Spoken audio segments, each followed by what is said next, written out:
All right. So we will start to see our participant. Yep, here our attendees are starting to appear. So we'll just give it like a minute or two and let people join, and then we'll get going. So.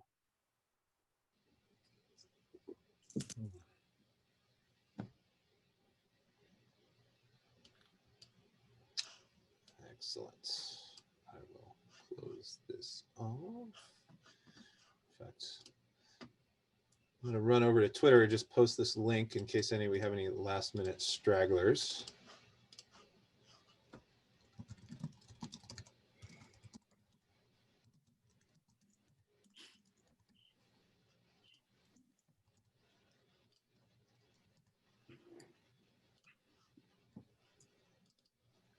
There we go.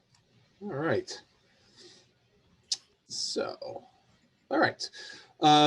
So I think if it's okay, I think we'll get going. Welcome everyone. Thank you for joining us for this first in a series, Department of Religion and Culture's webinar series for fall. We have two more lined up, one in a couple of weeks in October and then one in November. So be on the lookout for more information about that. This webinar is on Humanities for Public Service to highlight some of the phenomenal work that some of our instructors and faculty and students are doing in the department, and also to highlight, or at least to talk about, if just implicitly, a brand new major in Humanities for Public Service that's available to all Virginia Tech undergraduates. My name is Matthew Gabriel. I am the chair and a professor here in the Department of Religion and Culture. I am a medievalist by training, but my own work intersects the public in a variety of ways, especially about kind of modern appropriations of the medieval world in politics and culture, including pop culture as well. And so this is a topic that is near and dear to my heart. We're incredibly grateful to our presenters today. First of all is Professor Nicole Ni, who's an associate professor in the Department of Religion and Culture.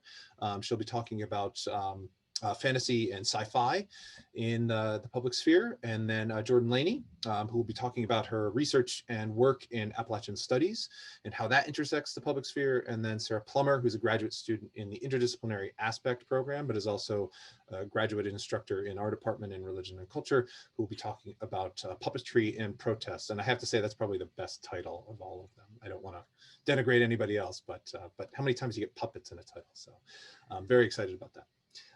Anyway, our speakers will talk for about 10 to 15 minutes. They have some images that they'll want to share, so I'll turn over the screen to them in just a minute.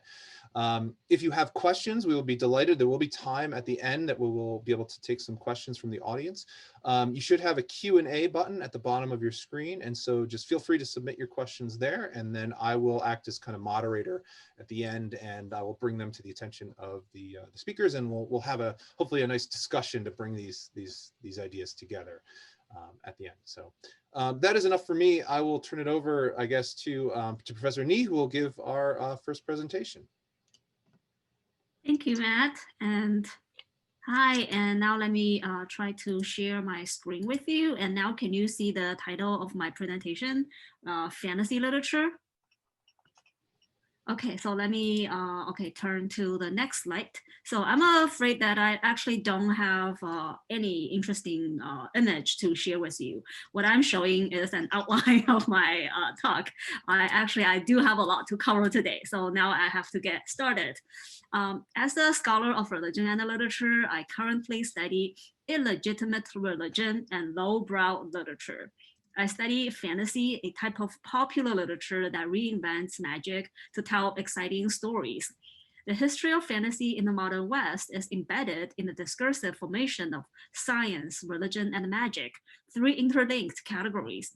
Moreover, the making of the science, religion, magic triad serves the agenda of subject formation, a project propelling the establishment of capitalism as a dominant order we are living in.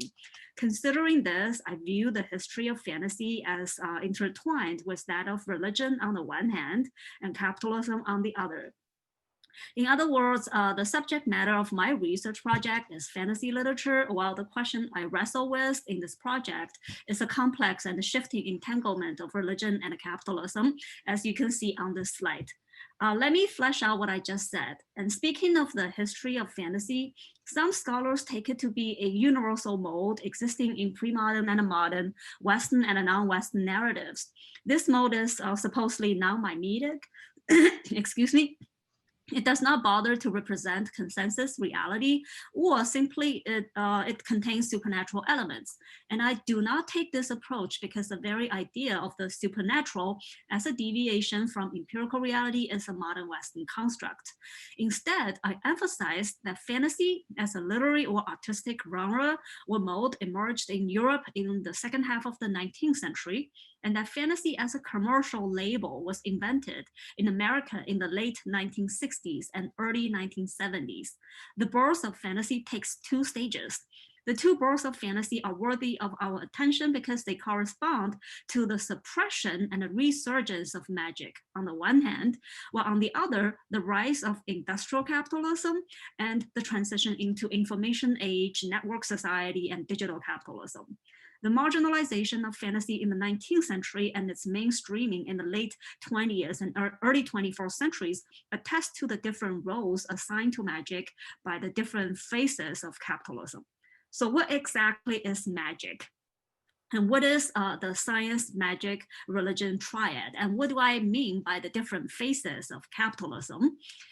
So let me show you, so this slide, the history or the historical stages of magic making. And I assume our students are all familiar with the thesis that religion is not a trans-historical or cross-cultural category. Religion is a product of modern West. What we take for granted as religion is a modern Western and specifically speaking Protestant model. It is supposed to be centered upon interiorized, privatized piety in some transcendent existence. This particular type of religion meets the needs of secular modernity as dominated by the nation state and the capitalist market.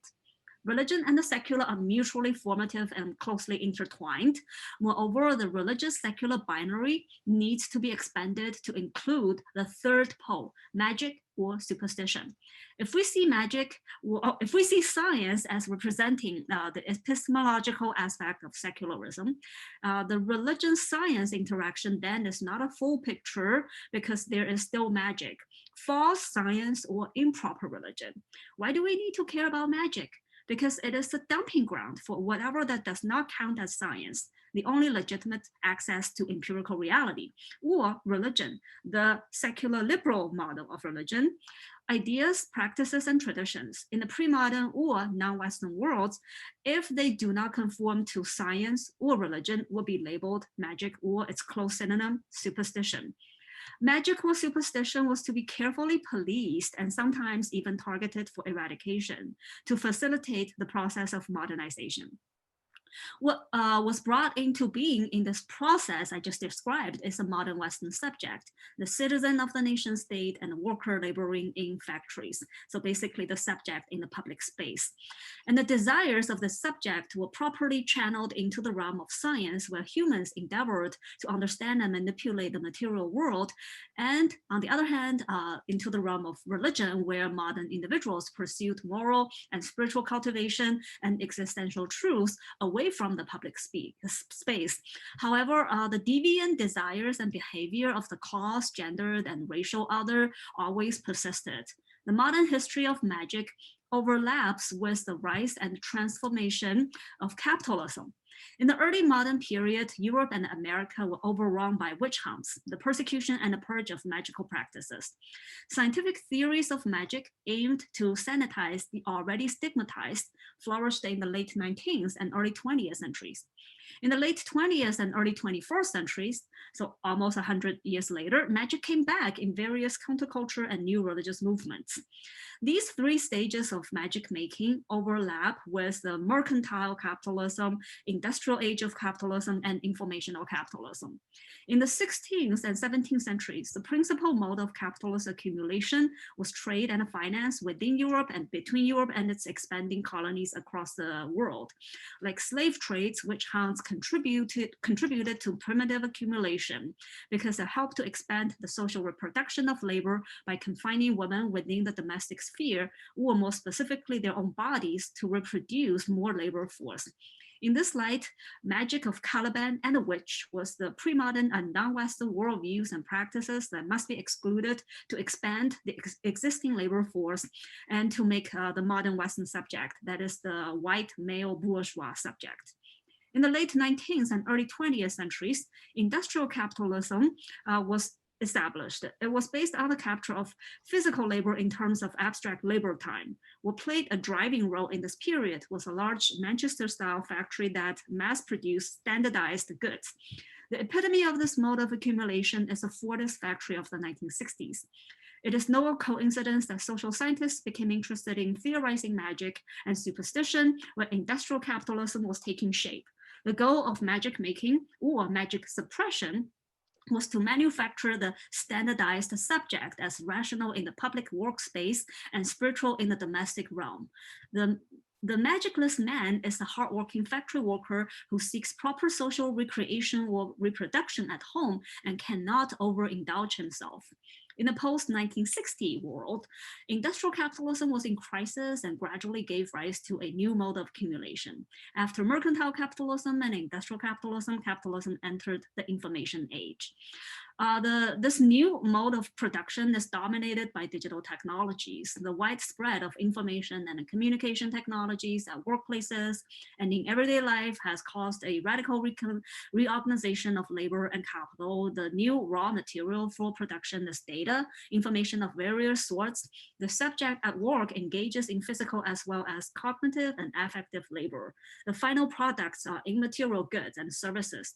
In this new mode of production, the old factory model, that is work within bounded time and space, breaks down. The old boundaries between production, circulation, and consumption, as well as production and reproduction, get blurred. All aspects of human activities and experiences are increasingly captured into capitalist expansion.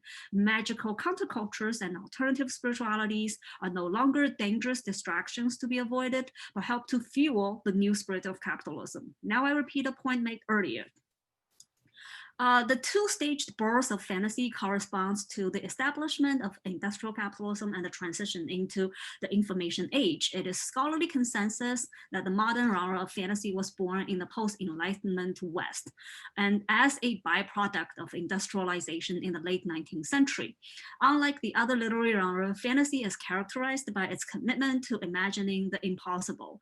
It is to be pointed out that the boundaries of reality or the possible were delineated by post-Enlightenment scientific rationality in the first place.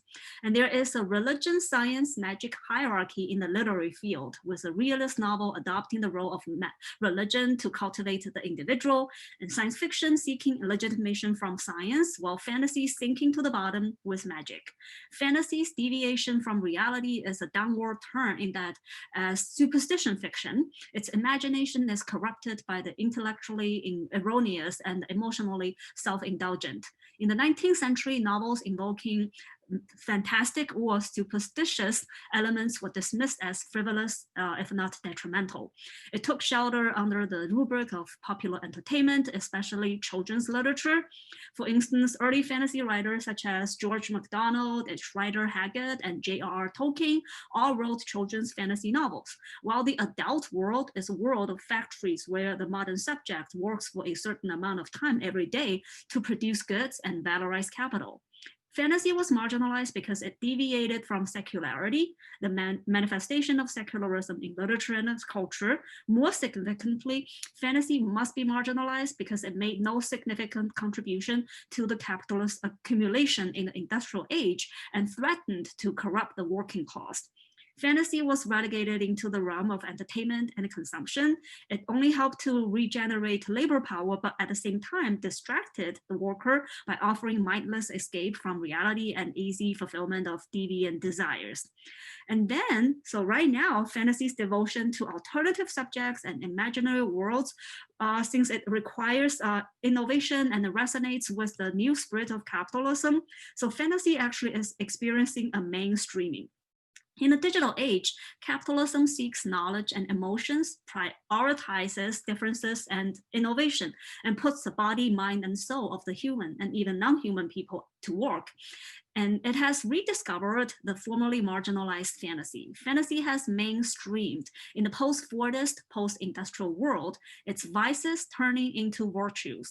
Reinventing magic or superstition, fantasy gestures towards the diverse ontologies and epistemologies beyond the scientifically possible and brings back affective and emotional responses, irreducible to the interiorized subjectivity of the modern individual.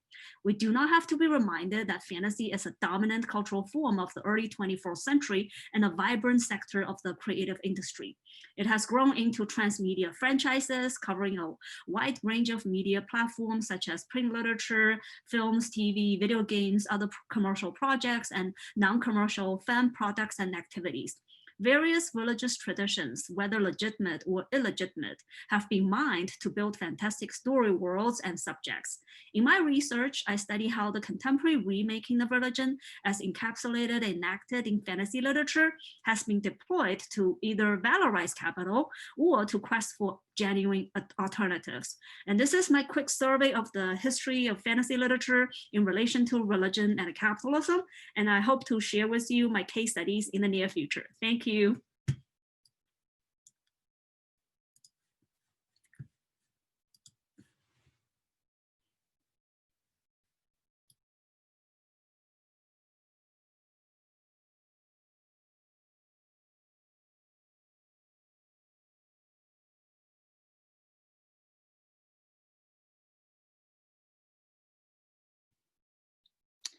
Hello.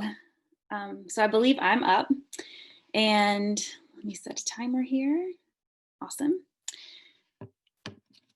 If you are here to talk about Tyler Childers, my deepest apologies. I made a few changes to what I'm sharing today because it was just so fitting to talk about awards during an election year, today in particular.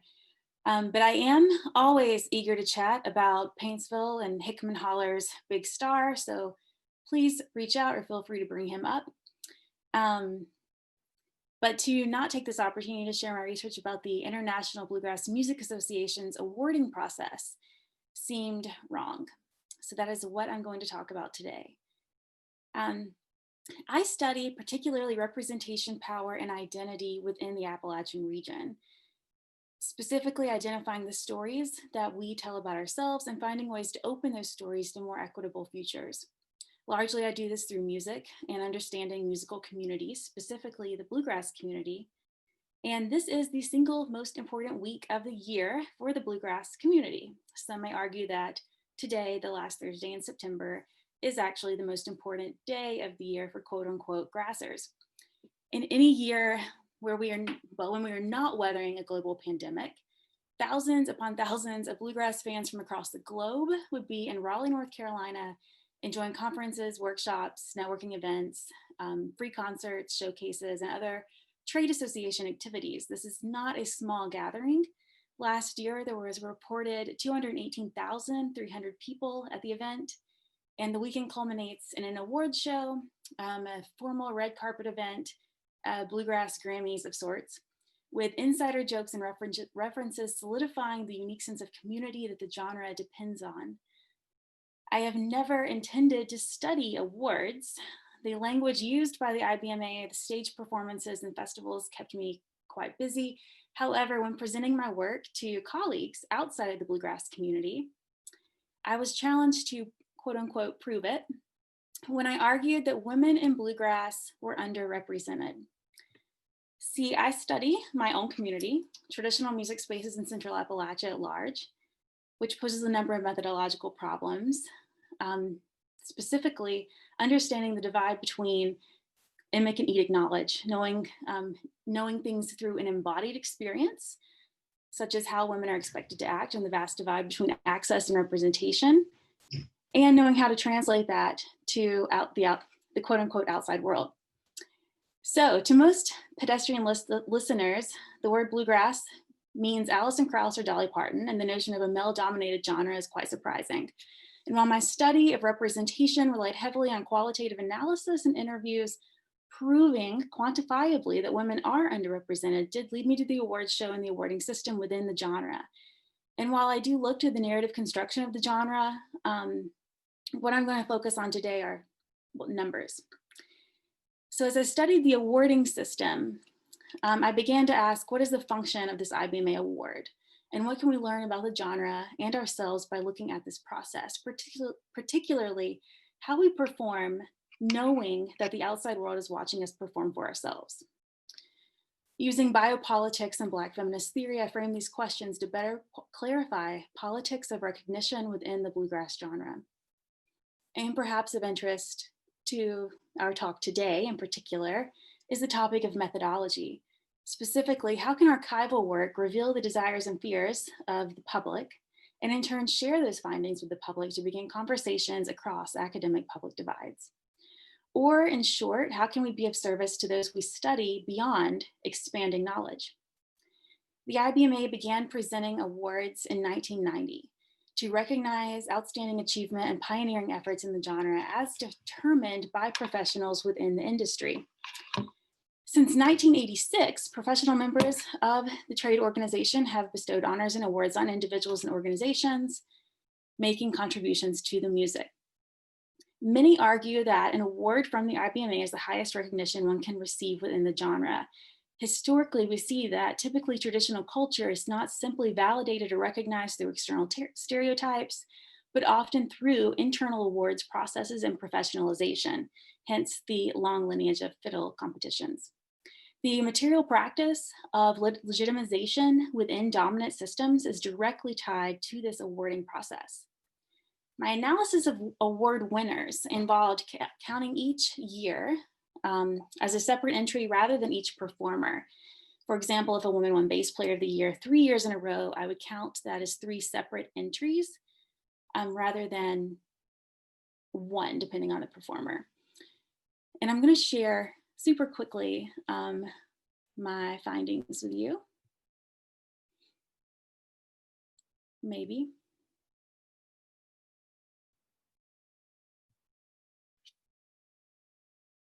Oh, that's not it. Here we go. So I can present.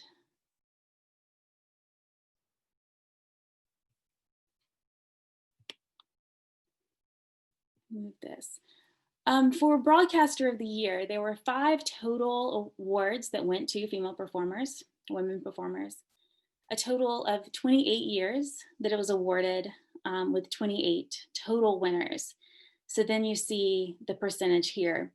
And just going through the few that really caught my attention included Dobro, 0, but then also Bluegrass Songwriter. But there was a much smaller sample size as it has only been awarded 6 years. So you can see there is actually 25% of the Bass Player of the Year awards do go to women, but it's one woman, Missy Raines, and she's phenomenal. So I'm going to unshare now, if that's possible. Let's see. Maybe pause share, stop share. Okay. So hopefully we're back where we were before. So notably, looking at that chart, I was very surprised by the high percentage of women who won awards for the bass category, but that was incredibly misleading as it was just one woman. Additionally, and this is where it gets really interesting, I looked at the Ibm Fame Inductees, which started in 1991. In 1991, there were 3 inductees, the quote unquote fathers of bluegrass music, Lester Flatt, Earl Scruggs, and Bill Monroe. Since 1991, a total of 59 inductees have been inducted. Only 6 have been women. And no individual female performer has been inducted. These include, in 2001, the Carter family, 2006, the Lewis family, 2010, Louise Scruggs, 2017, Hazel and Alice, 2018, the Rounder founders, including Marion Leighton Levy, and 2018, Tom T. and Dixie Hall. Of these 6 inductees, 5 were family groups or wives to entertainers, and 1, Marion Leighton Levy, was part of a larger collective inducted, or they were part of a duet. Again, an individual female performer has yet to be inducted. This year, so this became quite a conversation within the bluegrass sphere, the larger bluegrass world.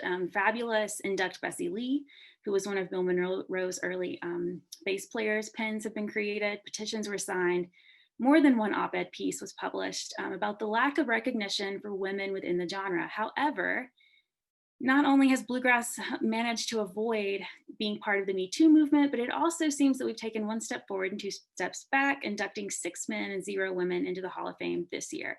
They'll be inducted tonight, and I believe you can live stream it if you're interested. But this year, Terry Woodward, Joe Val, Jake Tulloch, Alan Shelton, Mike Seeger, and Vassar Clements, all men, are going to be inducted. So please allow me to point out as well that the wildly popular and radically inclusive Dolly Parton and superstar Alison Krauss have yet to be inducted. This was interesting to the organization for a number of reasons, and quite surprising, because looking at the numbers was something new. It had been a very common women are represented conversation because women have been in supportive roles, but these numbers were very important to the organization itself. I also looked at archival work. For instance, the early journal or newspaper trade publication Mule Skinner News.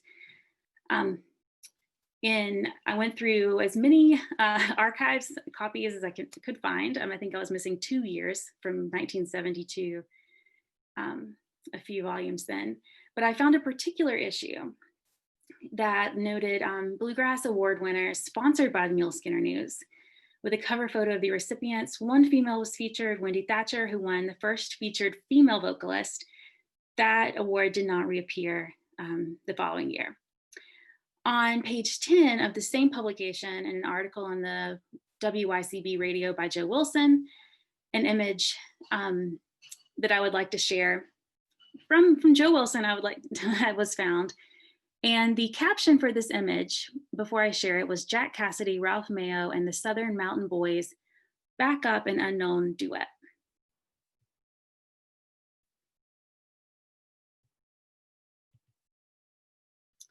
Okay. Here it is. I don't know, I hope you can see it. But this is the image that I'm talking about. And you can see here, it says Jack Cassidy, Ralph Mayo, and the Southern Mountain Boys back up an unknown duet. So the backup performers are listed, the unknown duet, 2 women are not. And that was incredibly interesting. That caption, more than any quantitative findings, revealed the attitude towards women within the genre, largely unnamed, supporting, and opening doors for others. An analysis addressing agency within these roles is currently in progress.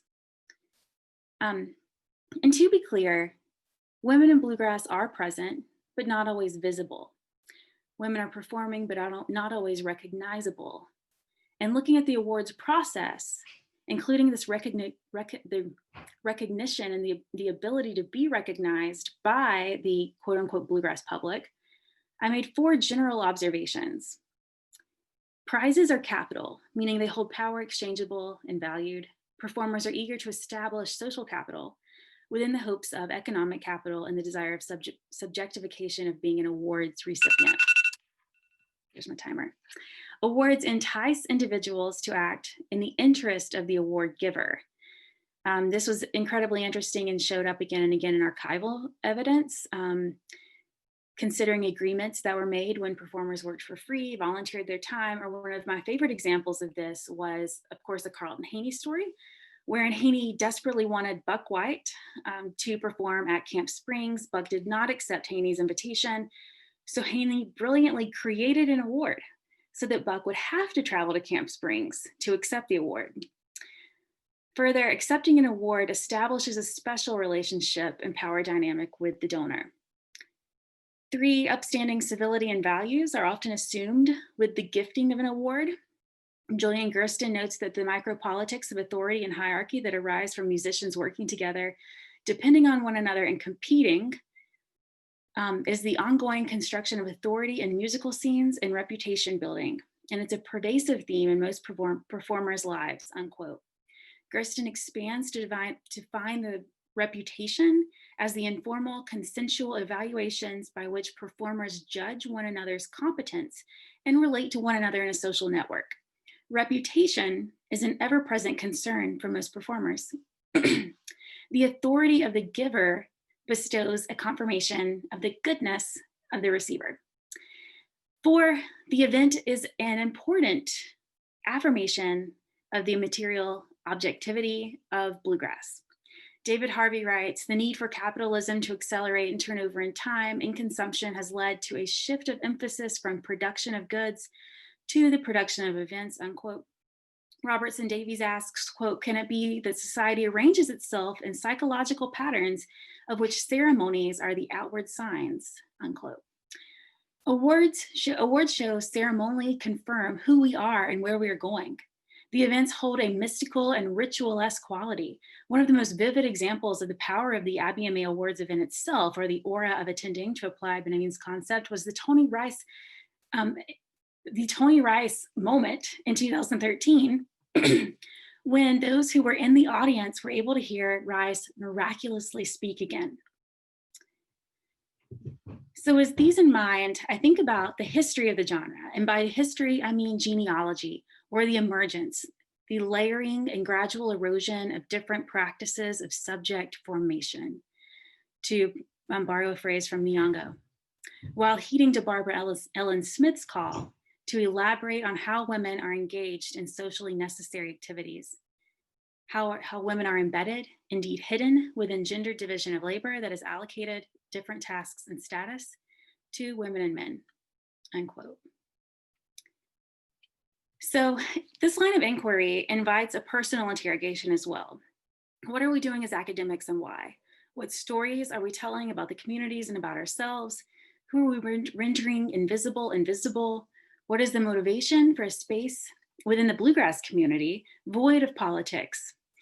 In recent months, more so than ever before, there has been a call for an apolitical stance within traditional music forums.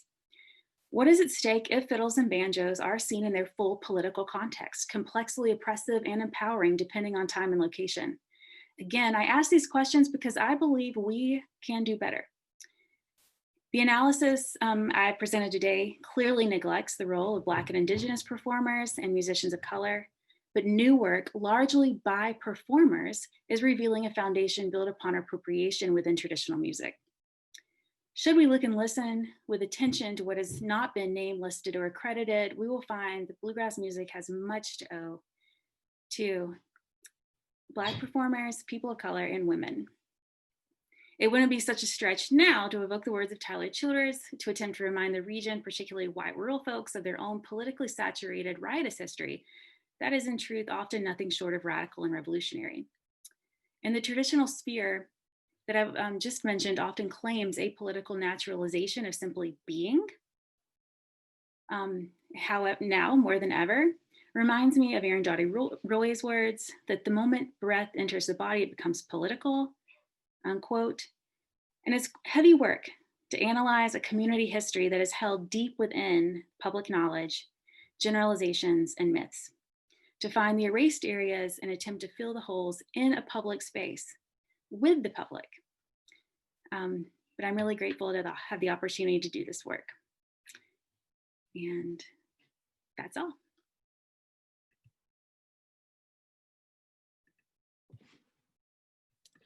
Hello, everyone. I'm going to talk briefly about the use of puppetry and specifically how using puppetry is a great way to communicate platforms and create solidarity in protest spaces that can be constrained and elitist. So when we talk about puppetry, everyone has a different idea in the mind that comes to mind of what a puppet is. So today I'm going to talk about specifically the two-dimensional puppets that you see, the buildings on the left, the style, and the fists on the right.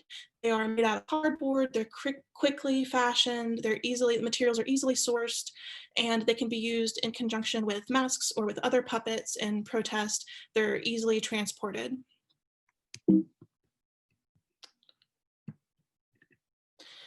So there are four things I want to highlight that how puppets perform in a protest space. They amplify tension in places of power. They are accessible in their messaging. They illustrate rather than dictate, and they evoke solidarity. So in terms of creating tension in places of power, very often when in times of civil unrest, there's an immediate protest or a reaction to an incident or an act of violence, and those occur immediately at those locations. And I'm thinking about Ferguson and more recently Minneapolis with the death of George Floyd. And then after that, there are series of protests and solidarity that happen in other cities and towns across the country.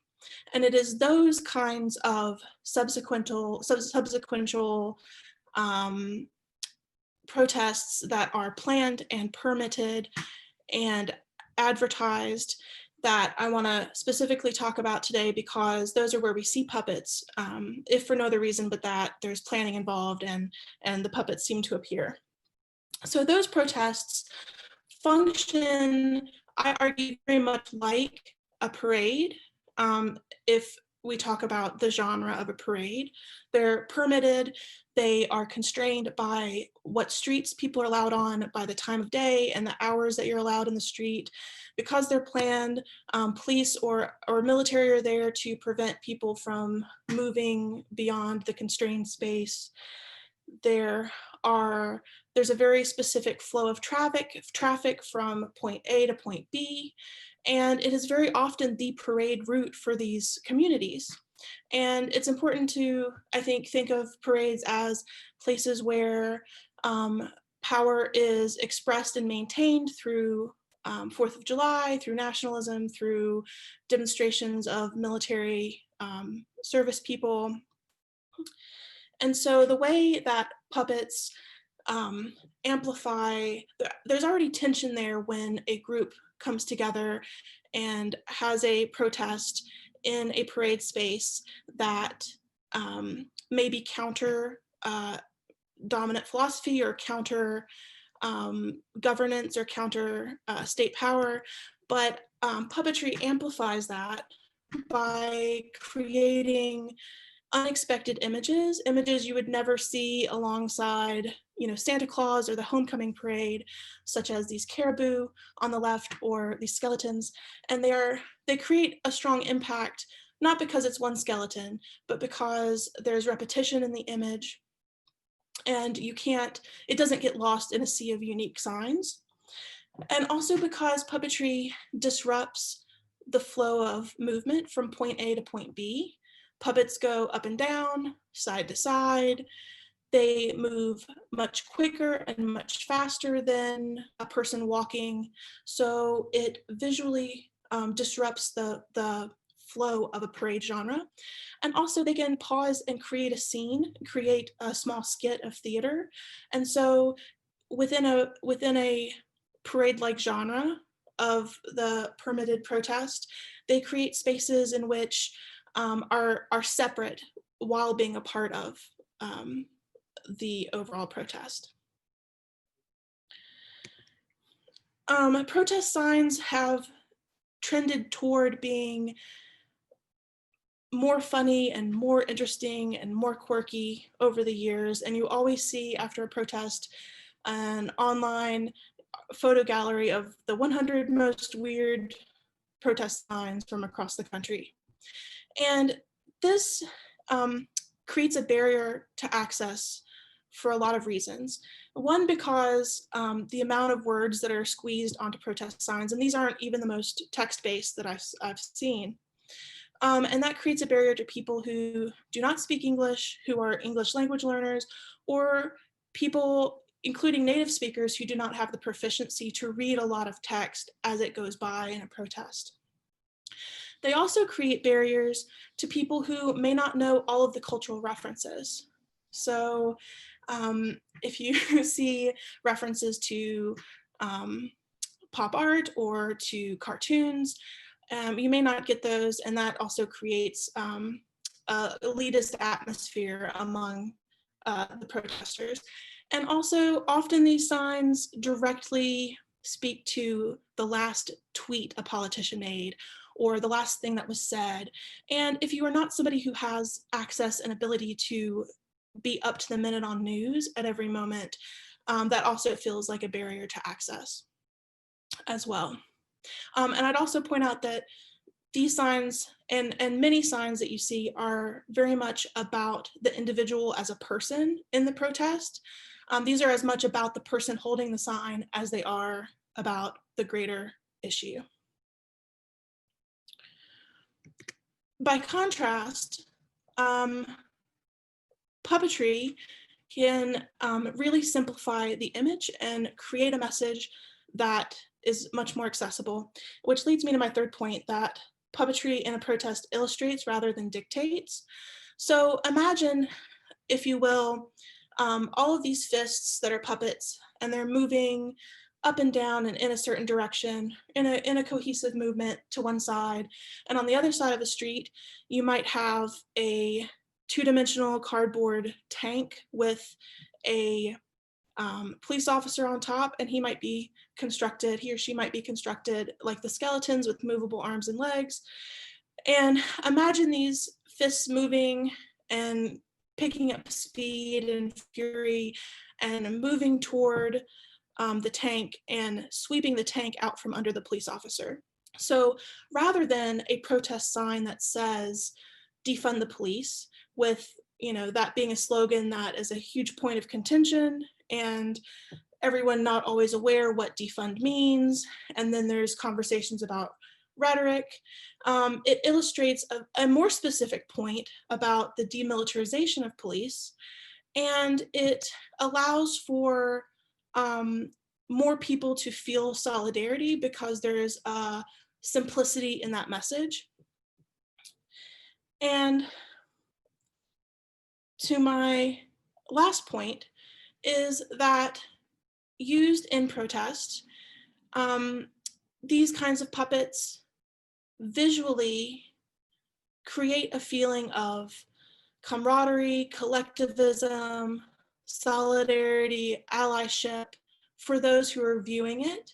So you have these puppets that are moving together, whether it's a pre-planned coordinated movement, whether they're alternating, doing dances with the puppets, or whether they've chosen to take turns and do follow the leader type movements.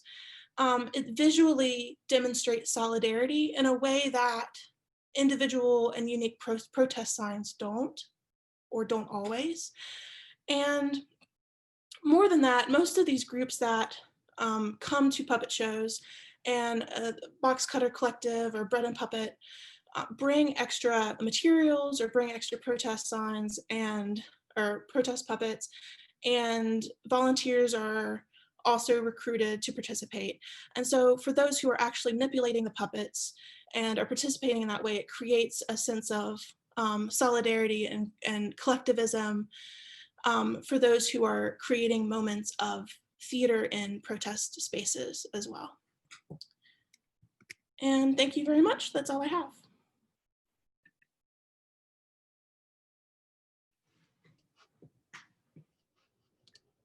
Great. Thank you so much to you all. I'll ask you, if you don't mind, just turn on your videos and unmute yourselves, because we have some really nice questions that I want to get to, some for specific speakers. But I want to start with a kind of general question, because there's a lot to process here, and I think Danil Christensen, who's a faculty member in our department, asked a really great one, is about the nature of the public and what publics that you think your works are kind of speaking to, because I've heard in your conversations, I mean, obviously, maybe not obviously, but you're all speaking with academics generally, but then we tend to categorize everything beyond that as a different public. But of course, that's not absolutely true. Jordan, in your work, right, you're speaking to people, the people who run the bluegrass Bluegrass Association, performers, people who enjoy the music, you know, interested observers and things like that. Nicole, you're speaking to potentially kind of authors as well as academics in other disciplines, but also people who read this literature.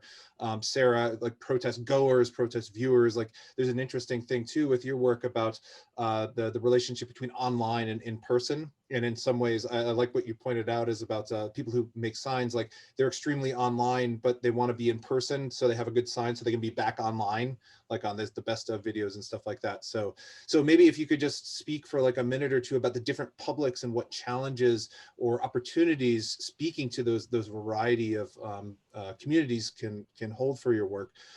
We'll just kind of go around, and Nicole, if you could start, and we'll just kind of go in order.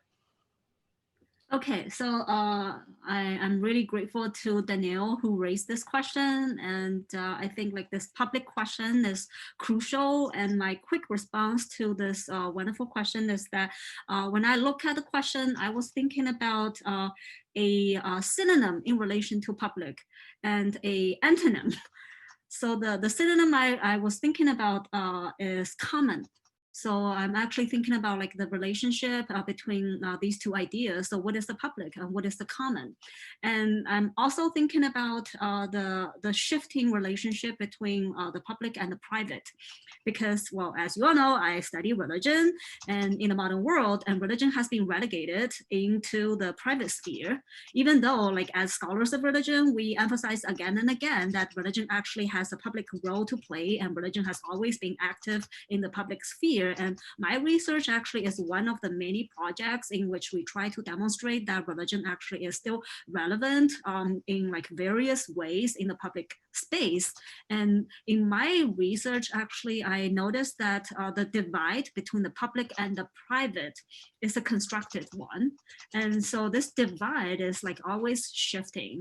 And that's why, so when we study, like no matter like what specific like research topic we are working on, and we may want to like try to properly contextualize it and to figure out how public is defined in a particular time and a space. And so what kind of like a relationship exists between the public and the private. And so how do we like, how do we study like the efforts made by religious people to like to make themselves heard in the public? And there could be like a lot of ways, and one kind of like unexpected way for religion to remain relevant in the public space is popular literature. And that's why I pay my attention to fantasy literature. And I also see fantasy literature as not so much a public enterprise as a common project. Because like speaking of public, it's more like institutionalized, but common. So when we talk about like common, so it's more like a grassroots, like coming together, and people like try to like pour together their like creativity, and they try to experiment with something new. And so the common is more like so the notion of common is more like like shapeless. It's like something that's like in the process of like being made and remade. And so like the public as actually like I saw Danielle ask a new question, and she's interested in like in the creation of policy and the legislation. And her question made me think of the distinction between the public and the common, because it seems to me that the public actually is more related to like policy making, and the public is more like institutionalized. And I guess the question I'd like to raise through my research is that how do we maintain the productive tension between the public and the common? Because okay, if we try to create and maintain a common, we have a space for people to like to articulate their creativity, to come together, to do all kinds of thought experiments. But we also need the public, which is somehow like institutionalized, which can implement the insights generated in the space of the common, and to turn those ideas into like new policies and new legislations. So that's kind of like, that's something I would like to run with. And I've been talking for like too long, and now I guess like Jordan and Sarah, so they have like more important things to say. I'll shut up. Thank you, Nicole. Jordan, do you want to take us next? Hey, yeah, I love that question. Like I actually Googled public to see what images came up. it's important for me to understand how the community I'm studying sees the public. So for the association at large, it is accessibility. If it's free, if it's accessible, it's open to the public. So the culmination of my research was a performance that rehistoricized the history of bluegrass using with women, just to spark people's imagination about possibilities, and being open to the public meant it was accessible. But I personally challenge that and agree largely with what Nicole was saying about the construction of the public, because it always involves a level of exclusion. And that is, I guess, where I'm thinking about Danielle's second question as well. My research, the idea of running with something from the research is the ability to question and reposition stories about history in a more naturalized way. Looking at the bluegrass history, it's so embedded that there's not a question. It's like Bill Monroe birthed the genre, and that's it. And I think that that's one of the issues underlying a lot of other major issues today, is this the difficulty of questioning history. And I think that that is definitely one of the key things that I think pop culture allows us to do, storytelling and music. And often policy has to be changed in order for us to do that. So yeah, those are my initial thoughts on that. Great, thank you. So Sarah? I agree with all of those things. And I think for my work, a lot of what I'm looking at is how puppetry opens up constrained spaces, be it a parade space, a public space in that regard, or other forms. And of course, the parade space being a public space that is defined one way, that during a parade is defined in a more restricted way under government regulation and those kinds of things. So I think we're all kind of looking at ways in which the public is opened up to new ideas or new thoughts. Another thing, if I could kind of build on this, is that as you guys were speaking, I was kind of processing this, is that I think another common thread between what you guys are talking about, what you all are talking about, is the materiality of these subjects, right? Is that like the physical construction of the puppets, like Sarah, you were talking about, Jordan, like the actual ward, like it's not like a metaphorical thing, it's like a physical thing, like you were saying, like somebody has to travel somewhere to pick up a thing, right? And then in Nicole, like there's a physical product, like a fantasy book, like now it's kind of an ebook or something like that, but there's still like a thing out there. And so how does that, I mean, like, has that, like thinking about these things, theorizing them kind of materially, has that changed how you've approached your topics at all? Or is it just kind of part and parcel to this analysis already? Well, I'll just say that for me, materiality is very central to my dissertation project, because how you choose to construct a puppet says a lot about your philosophy, what kind of material you use, how technologically advanced it could be, very, very advanced, or is it a piece of cardboard that you pulled out of a dumpster, and all of those have layers of meaning to them. And I think that's, yeah, and how it's used and how it's constructed is really important for me.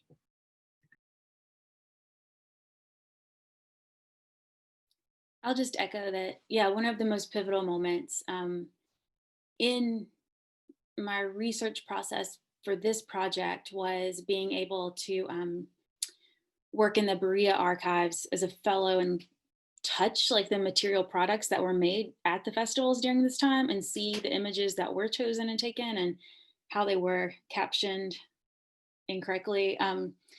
But also with music, one of the conversations you have to be prepared to have is solely about instruments and the magic of instruments and the history, and so much of communal history And I think this is largely, I mean, this could be applied to so many things in Appalachia: quilting, food,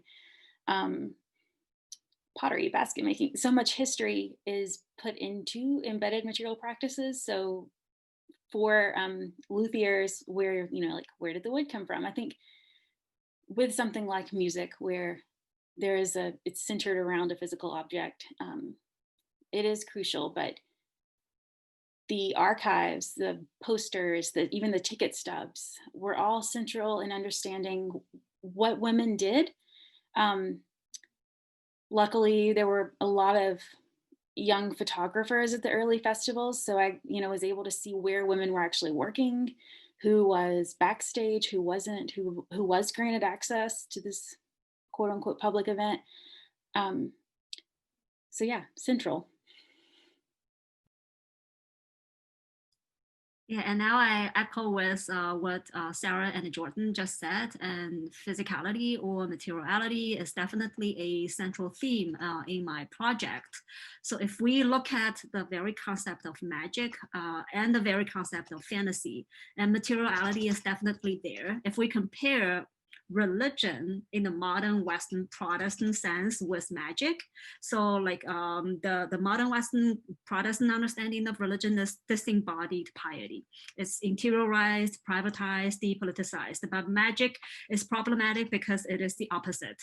And magic is what we do with our, like, by using our physical bodies or body parts, using like physical objects, and we try to like have an impact on the material world.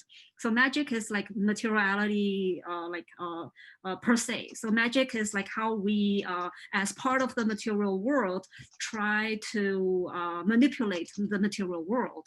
And then if we like shift from magic to fantasy, and as Matt just said, so like fantasy literature, even though so the stories are imagined, but like we do have like physical books.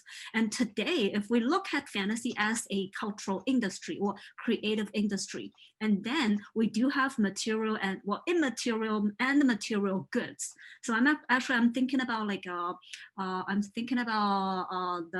the Disney movies or Marvel comics turning to movies, and we have transmedia franchises. So we have movies and we have video games, and we have actually all kinds of like activities. We go to theme parks, and we go to Comic Cons, and we do like cosplay. So it's like we even try to like embody, we even try to like embody some like fictional characters. We try to like turn the imagined realities into realities that's like hyper reality, if I can like quote Jean Baudrillard. So it's like, so today we are experiencing some kind of like blurred boundaries between physicality and like maybe like immateriality. And if we study digital capitalism, and the very category of immaterial labor has been critiqued by many scholars because there is nothing immaterial about immaterial labor. And no matter what, we actually, so the physical body is always involved in labor, and it's not just the physical body of the human beings, it's like the entire ecology, which is the material world. So materiality is, it's everywhere. We just can't just like, so it just can't, it's impossible to run away from it. We have to study it. We have to engage it, because our physical world, our material world is jeopardized by some human projects like capitalism. And that's why we have a master's program in material culture and public humanities. Yes. There you go. Unfortunately, we're just about out of time. I wanted to thank our presenters again for really wonderful, stimulating conversations. I think there's a million more things that we could talk about. Nicole, I'd love to hear your thoughts on kind of the impact of colonialism on this and especially post-colonial theory on how magic is impacted in the structures of capitalism.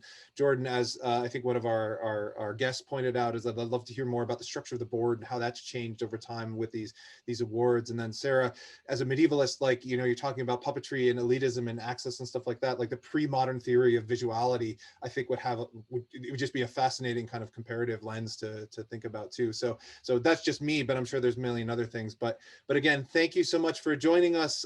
Please, to our viewers, please join us again in a couple of weeks. Look out for an announcement about that next one. I think Professor Moria Armstrong in our department is going to be leading a webinar on Black religion and sexuality.